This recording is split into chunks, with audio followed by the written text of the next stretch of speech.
नमस्कार मंडळी, तर तुमचं सर्वांचं स्वागत आहे आपल्या चॅनलच्या एका नवीन व्हिडिओमध्ये। तर सुरुवातीला तर माझी तुम्हाला एक रिक्वेस्ट आहे की on camera me first time video shoot करते, तर बोलण्यामध्ये माझी काही चूक झाली तर आय होप की तुम्ही समजून घ्याल। चला तर मग आपल्या व्हिडिओच्या मेन टॉपिककडे वळूया। तर आजचा टॉपिक आहे सगळ्यांचा कॉमन झालेला प्रॉब्लेम, तो म्हणजे केसांमधील कोंडा। तर हा कोंडा सगळे प्रयत्न करून पाहिल्यानंतर सुद्धा ते काही कोंडा जात नाहीये, तर आपण त्यावर एक असा रामबाण उपाय घेऊन आलेलो आहोत की जेणेकरून 2 इन्ग्रेडियंट्स वापरून आपण हा कोंडा कायमचा घालवू शकतो। तर मी हे 6 महिन्यापासून यूज करते आणि मला त्याचा 100% रिझल्ट आलेला आहे, म्हणून मला असं वाटलं की ते तुमच्याबरोबर पण शेअर करावं की जेणेकरून तुम्हाला सुद्धा फायदा होईल। तर कोंड्याचे खूप प्रकार आहेत, कोणाकोणाला ऑइली चिवट असा कोंडा असतो, तर कोणाला ड्राय कोंडा असतो। आता हा कोंडा होतो कशामुळे, याची काय नेमकी कारणं आहेत। तर हार्ड शॅम्पू यूज करणं हे सुद्धा कारण आहे की कोंडा होण्याचं, आणि केसांची अस्वच्छता। आपण 10-10 दिवस केस धुत नाही, कामाच्या गडबडीमध्ये विसरून जातो, त्यामुळे सुद्धा आपल्या केसांमध्ये कोंडा होतो। तर आठवड्यातून आपण 2 ते 3 वेळा तरी आपण केस धुतले पाहिजे। तर सारखं आपण शॅम्पू चेंज करतो, तसं न करता एकच शॅम्पू यूज करायचा। आता या महिन्यामध्ये एक शॅम्पू वापरला, दुसऱ्या महिन्यामध्ये दुसरा शॅम्पू वापरला, तर हे सुद्धा कारण आहे आपल्या केसांमध्ये कोंडा वाढण्याचं। आपण केस धुते वेळी डायरेक्टली शॅम्पू स्काल्पला अप्लाय करायचा नाही, तर सुरुवातीला पाण्यामध्ये शॅम्पू मिक्स करून नंतरच तो केसांना लावायचा आहे। कारण काय होतं की डायरेक्टली स्काल्पला शॅम्पू लावल्यामुळं आपला स्काल्प ड्राय होतो आणि केस तुटतात आणि मग नंतर डॅन्ड्रफ सुद्धा वाढतो। कोणते ते मेन 2 इन्ग्रेडियंट्स आहेत ते मी आज तुम्हाला सांगणार आहे। चला तर मग सुरुवातीला गॅस चालू करून त्यावर तवा ठेवायचा। आता तवा गरम झाल्यानंतर आपण इथं 1 वाटी मेथ्या घेणार आहोत। तर हाच तो पहिला मेन आणि इम्पॉर्टंट इन्ग्रेडियंट, तो म्हणजे मेथ्या।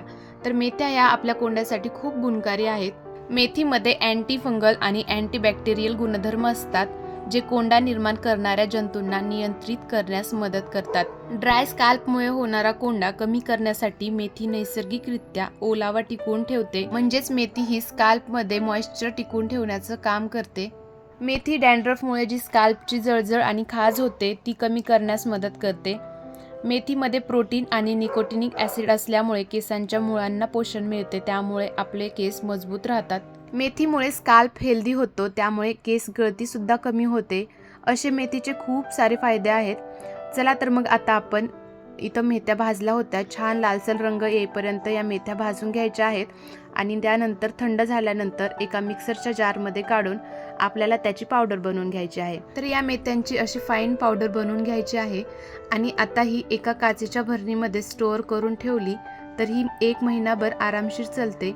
आणि ज्यावेळेस आपल्याला केस धुवायचे असतील त्यावेळेस हेअर मास्क बनवताना आपण ही यूज करू शकतो। प्रत्येक वेळी आपल्याला मेथ्या भाजून त्याची नवीन पावडर बनवायची गरज नाही, तर ही पावडर खूप दिवस चालते, तर असं स्टोअर करून तुम्ही ठेवू शकता। चला तर मग आता ही पावडर तर आपली रेडी झाली आहे। आता दुसरा इन्ग्रेडियंट, तो म्हणजे दही। दही सुद्धा आपल्या केसांसाठी खूप गुणकारी आहे।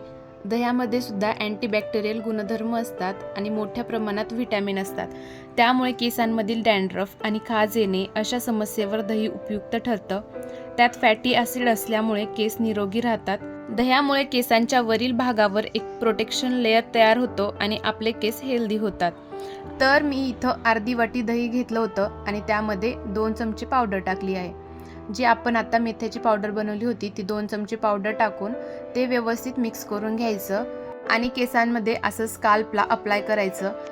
आता हा हेअर मास्क आठवड्यातून किती वेळा लावायचा, तर जास्त जर तुम्हाला कोंडा असेल तर आठवड्यातून 3 वेळा तुम्ही लावू शकता, आणि जर जास्त कोंडा नसेल तर 2 वेळेस जरी लावलं तरी पण चालतं। तर हे कन्सिस्टन्सी ठेवून जर तुम्ही यूज केलं तर 1 महिन्यामध्येच तुम्हाला रिझल्ट दिसेल आणि तुमचा हेअरफॉल सुद्धा बऱ्यापैकी कमी झालेला असेल।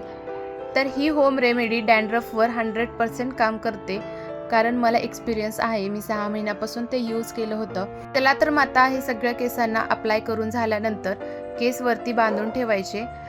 40 ते 45 मिनिट हे असंच ठेवायचं। हे सुकल्यानंतर मग आपण पहिल्यांदा सुरुवातीला नॉर्मल पाण्याने केस धुवून घ्यायचे आणि नंतर मग तुम्ही शॅम्पू कंडिशनर लावू शकता। तर मेथी ही चिकट असल्यामुळे धुतेवेळी थोडासा प्रॉब्लेम येतो, पण रिझल्ट पण तसा आपल्याला 100% मिळतो। चला तर मग मंडळी, तुम्हाला व्हिडिओ कसा वाटला कमेंट करून नक्की सांगा व्हिडिओ आवडला असेल तर लाईक करा, शेअर करा, आपल्या चॅनलला नक्की सबस्क्राईब करा. भेटूया अशाच एका नवीन व्हिडिओ बरोबर. तोपर्यंत बाय बाय.